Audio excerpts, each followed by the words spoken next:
Now, we are going to talk about black protesting and white protesting. In my assessment, whenever black people protest, many whites say, oh, well, the black people don't like this country. They need to leave if they don't like how this country is being run. But yet, when something happens, and most recently with this election, presidential election, they don't agree with something, they protest. They ain't talking about leaving the country. They want the same thing to happen that black people want to happen. They want change. They want to change the election results. That's what they want. They wanted Donald Trump to be elected president. Now, this is just one particular incident. But anytime that black people protest about anything whatsoever, they hate the U.S. and if they don't like it, they can leave. Well, I didn't see nobody leaving the U.S.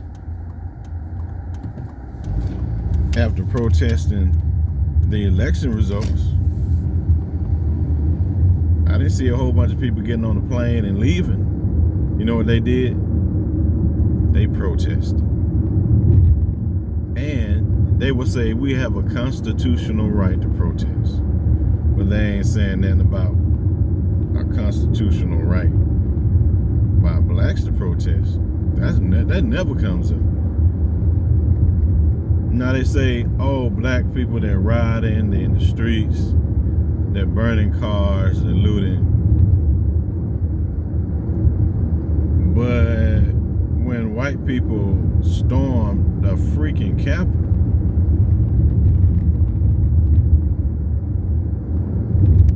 and beat police officers, the same police officers they be claiming the Blue Lives Matter, now all of a sudden it's okay.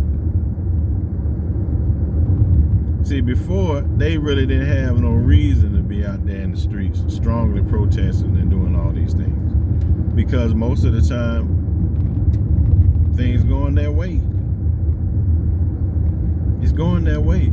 There's no need to go in the streets and protest and this, that, and the other. Now, some white people do.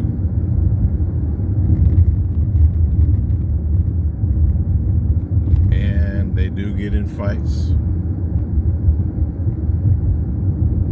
And sometimes they break windows. But for the majority, it's not an all-out city riot when white people protest.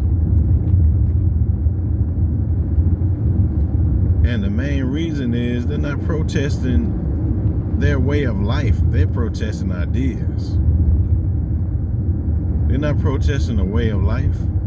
They're not protesting against the way that they've been treated. They're protesting ideas. Same thing with the riots at the Capitol. They were protesting ideas. They weren't protesting about how they were treated. They're not protesting that that they're being killed in the streets and harassed by police and not having fair housing, things that affect their daily lives and their children's lives. They're not protesting about that. They're protesting about ideas, man. And there's one time that they protest against a freaking election.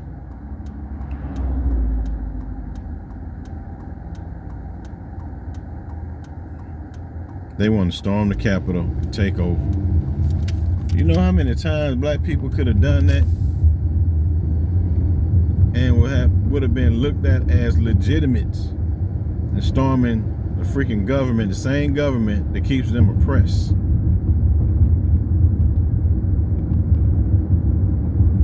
They could have stormed the Capitol so many different times. Now, what would have happened if, when they did not pass this anti-lynching bill or even put it on the table to be voted on, that they could have been like, oh no, they're not even voting on it, so we're going to protest and storm the Capitol.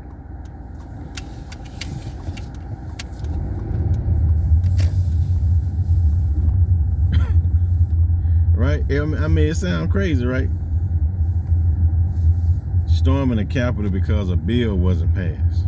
You stormed the Capitol because one dude wasn't re-elected president. But now you want to storm the Capitol and beat police and think that's okay?